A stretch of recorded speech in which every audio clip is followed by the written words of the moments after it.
আসসালামু আলাইকুম প্রিয় শিক্ষার্থীবৃন্দরা, আপনাকে ডট নেট কোর্স সিরিজের সেকেন্ড লেকচারে স্বাগতম। আজকে আমরা শুরু করতে যাচ্ছি আমাদের second lecture, set up machine for dot net code development.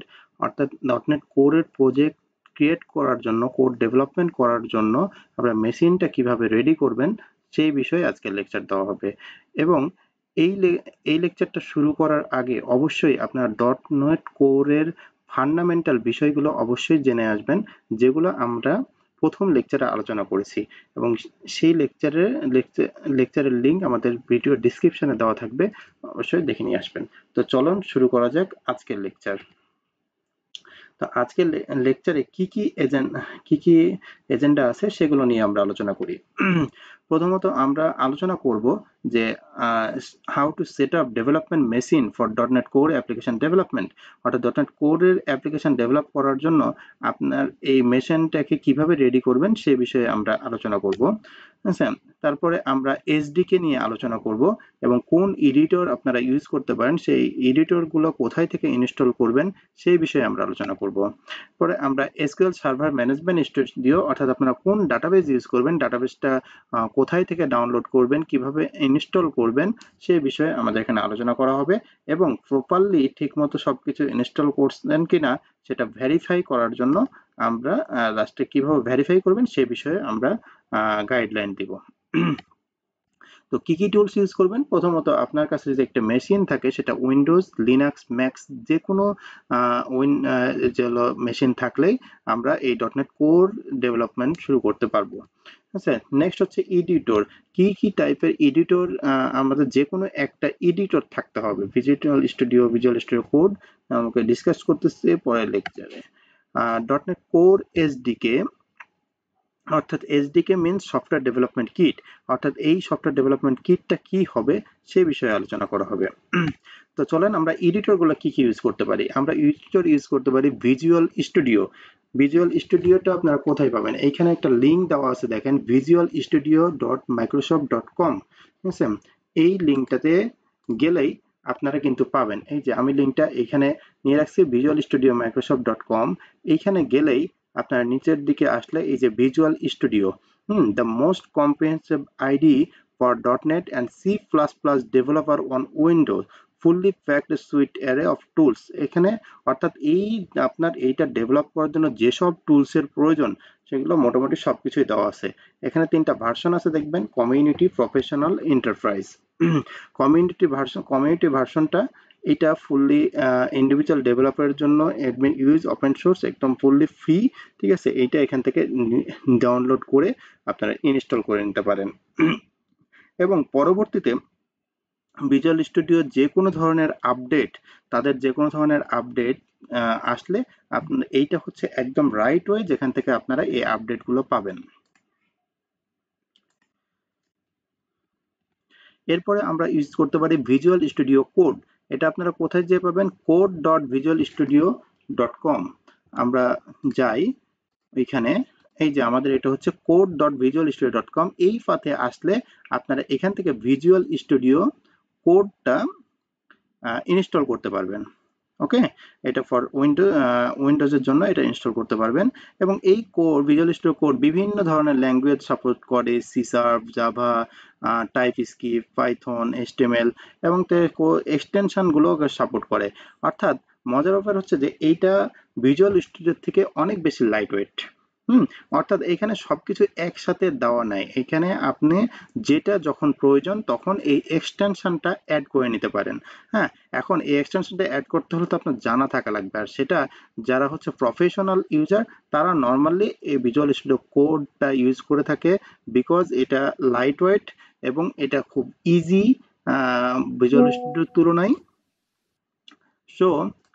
So যারা প্রফেশনাল ইউজার তারা অ্যাকচুয়ালি জানে কি কি এক্সটেনশন ইউজ করতে হয় না করতে হয়, সেক্ষেত্রে তাদের জন্য ইজি হয়।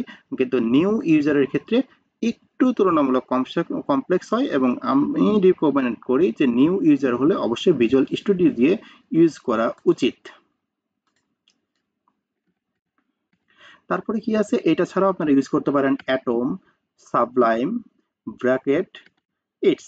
অর্থাৎ আপনি এইখানে এডিটর যেগুলো আছে যে কোনো এডিটর দিয়েই অ্যাকচুয়ালি আপনি ডটনেট কোরের প্রজেক্ট স্টার্ট করতে পারেন। এডিটর কোনো প্রবলেম করবে না। ওকে, সো আপনি যেখানে একটা এখান থেকে ইউজ করতে পারেন। এরপরে আমরা আসি ডটনেট এসডিকে। এসডিকেটা কি? অর্থাৎ এসডিকে হচ্ছে সফটওয়্যার ডেভেলপমেন্ট কিট।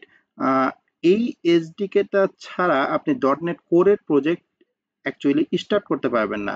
কারণ ডটনেট কোরের সব থেকে বড় সুবিধা যেটা, সেটা লিনাক্স ভার্সন এবং উইন্ডোজ ভার্সন দুইটাতেই যেটা রান করানো যায়, এবং যেটা সব থেকে এটা যেটা কাজ করে থাকছে সেটা হচ্ছে এই ডটনেট এসডিকে। হ্যাঁ, তো এই এসডিকেটা আপনারা কোথায় পাবেন? এটার জন্য যে লিঙ্কটা এখানে ইউজ করা হয় .NET-Microsoft.com ডাউনলোড। হ্যাঁ, চলেন আমরা এখান থেকে দেখে আসি কোথায় সেই লিঙ্কটা। এই যে .NET-Microsoft.com যে ডাউনলোড, এইখানে আমরা .NET.8.0 যেটা লং টার্ম সাপোর্টেড, এইটা আপনারা ডাউনলোড করে ইনস্টল করে নেবেন। যদি আগের কোনো ভার্সন ডাউনলোড করতে হয় তাহলে আপনারা জাস্ট যে নিচ থেকে এই লিঙ্কটা ক্লিক করলে আপনারা এখানে আগের সমস্ত ভার্সন পাবেন। এবং এখানে দেখেন, এখানে কিন্তু এখন বর্তমানে চলতেছে 8.0.8, বাট এটা লং টাইম সাপোর্টেড না। লং টাইম সাপোর্টেড হচ্ছে যে হলো 8.0.0, এবং অলরেডি দেখেন .NET 9 এর প্রিভিউ অলরেডি চলে এসছে। ঠিক আছে, সো এবং এসডিকে এটা হচ্ছে যে এখানে দেখেন এসডিকে আছে এবং এদিকে রান টাইম আছে। রান টাইমটা অ্যাকচুয়ালি কখন দরকার? যখন আপনার শুধু ডেভেলপমেন্টের জন্য এসডিকেটা প্রয়োজন। বাট যদি আপনাকে রান করতে হয়, অর্থাৎ কোনো কিছু হোস্ট করতে হয়, তখন আপনার ASP.NET Core রান টাইমটা প্রয়োজন হয়। শুধুমাত্র ডেভেলপমেন্টের জন্য রান টাইমটা প্রয়োজন হয় না। আমি অ্যাকচুয়ালি আজকে সবকিছুই দেখাচ্ছি কোথায় থেকে আপনারা ডাউনলোড করতে পারবেন এবং ইনস্টলটা নিজে নিজে করে নেবেন।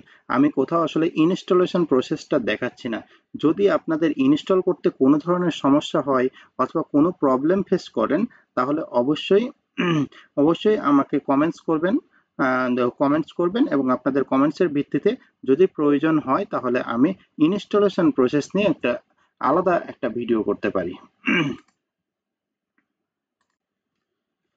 সো আমরা এসডিকে এর পরে আমরা চলে আসলাম এসকিউএল সার্ভার ম্যানেজমেন্ট স্টুডিও। অর্থাৎ আমরা যখন প্রজেক্টটাকে ক্রিয়েট করবো, রান করবো, তখন অবশ্যই আমাদের ডাটাবেজের প্রয়োজন হবে। এবং ডটনেট যদিও বিভিন্ন ধরনের ডাটাবেজ হলো সাপোর্ট করে, সে এমএস এসকিউএল, মাই এসকিউএল অথবা ওপি ডাটাবেজ, হ্যাঁ, বিভিন্ন ধরনের ডাটাবেস সাপোর্ট করে। তো আমি এখানে নর্মালি দেখাচ্ছি যে আমরা যে ডাটাবেসটা নিয়ে কাজ করবো, এসকিউএল সার্ভার ম্যানেজমেন্ট স্টুডিও, এটা আপনারা কোথায় পাবেন? সেটা হচ্ছে প্রথমত এসকিউএল এক্সপ্রেস যে সার্ভারটা, সেটা আপনারা পাবেন এই লিঙ্কে গেলেই আপনারা পাবেন। এই লিঙ্কে গেলেই আপনারা এটা পাবেন। আমরা লিঙ্কে যাই, লিঙ্কে যাওয়ার পর আমরা দেখে আসি যে এই ডাটাবেসটা কোথায় পাবো। এই যে আমাদের এই লিঙ্কে গেলে আমরা এখানে বিভিন্ন ধরনের ডাটাবেস পাবো। এই কোনটা ডাটাবেস দিয়ে কি কাজ সেটা আমরা পরবর্তীতে বলবো। এখন আমরা মূলত যে ডাটাবেসটা ইউজ করব সেটা এখানে দুই ধরনের ডাটাবেস আছে, সেটা হচ্ছে developer version and express version. Actually developer version আর এক্সপ্রেস ভার্সনের মধ্যে পার্থক্যটা কি? পার্থক্য হচ্ছে ডেভেলপার ভার্সনে আপনি সব ধরনের যত ধরনের ডাটাবেজের টুলস আছে এসকিউএল সার্ভারের সমস্ত টুলস ইউজ করতে পারেন। বাট ঠিক আছে, কিন্তু এইটা full features free edition license for user as development and test as database in a non-production environment, but এটা আপনি প্রোডাকশনে পাঠাতে পারবেন না। অর্থাৎ আপনি এটা শুধু ডেভেলপই করতে পারবেন আপনার টেস্টিং পারপাজে বোঝার জন্য, বাট কোথাও এটা প্রোডাকশন ইউজ করতে পারবেন না। যদি প্রোডাকশন ইউজ করতে চান তাহলে আপনাকে এক্সপ্রেস ইউজ করতে হবে। অর্থাৎ এটাতে আপনি ডেভেলপও করতে পারবেন, প্রোডাকশনও করতে পারবেন। আসলে ডেভেলপার এক্সপ্রেস ভার্সনের মধ্যে খুব মিনিমাম কিছু টুলস আসলে ব্লক করা আছে, বাকি অলমোস্ট সব কিছুই চলে, কারণ আমরা যেগুলো এক্সপ্রেস এডিশনটা ইউজ করে থাকি। এবং সব থেকে বড় যেটা পার্থক্য সেটা হচ্ছে এসকিউএল এক্সপ্রেসে 10 জিবি বেশি ডাটা রাখা যায় না। 10 জিবি মানে হিউজ ডাটা। একটা এন্টারপ্রাইজ অ্যাপ্লিকেশন চালানোর জন্য 10 জিবি ডাটা হয়তো অনেক সময় লাগে। ঠিক আছে, সো 10 জিবিতে কভার করে যায়। সো আপনারা এই এক্সপ্রেসটাকে ডাউনলোড করে ইনস্টল করে নেবেন। এরপরে আসেন এসকিউএল সার্ভার ম্যানেজমেন্ট স্টুডিও। আমরা যেটা হলো ইনস্টল করলাম সেটা হচ্ছে SQL express. SQL express install করলে আমাদের অ্যাকচুয়ালি ইঞ্জিনটা হলো ইনস্টল হয়েছে, বাট হচ্ছে আমরা আমরা এটাকে আসলে ক্লায়েন্ট সাইড থেকে যে রান করব, সে রানের হলো মেথডটা আমাদের কিন্তু এখানে ইনস্টল হয়নি। সেটা আমরা পাবো কোথায়? SQL server management studio. সেটা আমরা এই লিঙ্ক থেকে আমরা এসকিউএল সার্ভার ম্যানেজমেন্ট স্টুডিওতে যেতে পারি। আমরা পরের দেখে আসি এসকিউএল সার্ভার ম্যানেজমেন্ট স্টুডিওতে কোথায়। এই যে আমাদের এসকিউএল সার্ভার ম্যানেজমেন্ট স্টুডিও, সেইখানে গেলে আপনারা এইখানে গেলে download SQL server management studio এসএমএসটা পাবেন এবং এই লিঙ্কে আপনারা এখান থেকে এসকিউএল সার্ভার ম্যানেজমেন্ট স্টুডিওটা ইনস্টল করতে পারবেন। ওকে, সো এই হলো আমাদের এসকিউএল সার্ভার ম্যানেজমেন্ট স্টুডিও। চলো ইউজ করে ফেললাম। এখন অ্যাকচুয়ালি আমরা সব চলো যা যা ইনস্টল করলাম এগুলো সবকিছু ঠিক আছে কিনা আমরা একটু চেক করে আসি। প্রথমত আমরা ডটনেটটা আমরা কোন ভার্সনে ডটনেটটা ইনস্টল করছি সেটা একটু চেক করে আসি। সেটা কোথায় যাব? আমরা সিএমডি প্যানেলে যাই। যাওয়ার পরে আমরা যেটা লিখছি ডটনেট ভার্সন, হ্যাঁ আমরা কি ইউজ করতেছি? 8.0.300 এই ভার্সনটা ইউজ করতেছি। ওকে, আমরা এটা এই ডটনেট ভার্সনটা ইউজ করতেছি। এটা ছাড়া আমরা কি ধরনের ভিজুয়াল স্টুডিও ইউজ করতেছি? আমরা এখানে ভিজুয়াল স্টুডিও 2022 ইউজ করতেছি। আমরা এসকিউএল সার্ভার কোনটা ইউজ করতেছি? SQL server management studio 2022 use করতেছি। ঠিক আছে, সো আমরা আমরা তাহলে বুঝে গেলাম, আমরা আমাদের ভেরিফাই করে ফেললাম। ঠিক আছে, আজকের ভিডিও এই পর্যন্ত। যদি ভিডিওটি ভালো লেগে থাকে তাহলে অবশ্যই শেয়ার করবেন যাতে অন্য শিক্ষার্থীরা উপকৃত হয়। আপনার চ্যানেলটি সাবস্ক্রাইব করে রাখবেন যাতে নতুন ভিডিও আপলোড করলে আপনারা নোটিফিকেশান পান। এই ভিডিও সম্পর্কে আপনারা কমেন্টস করতে পারেন এবং ফেসবুকে এনটি সফট কমিউনিটি নামে একটি গ্রুপ আছে যেখানে আপনারা ডটনেট কোড সম্পর্কে আলোচনা করতে পারেন। এই গ্রুপের অ্যাড্রেস ভিডিও ডিসক্রিপশানে দেওয়া আছে। Thank you watching my video. Bye by.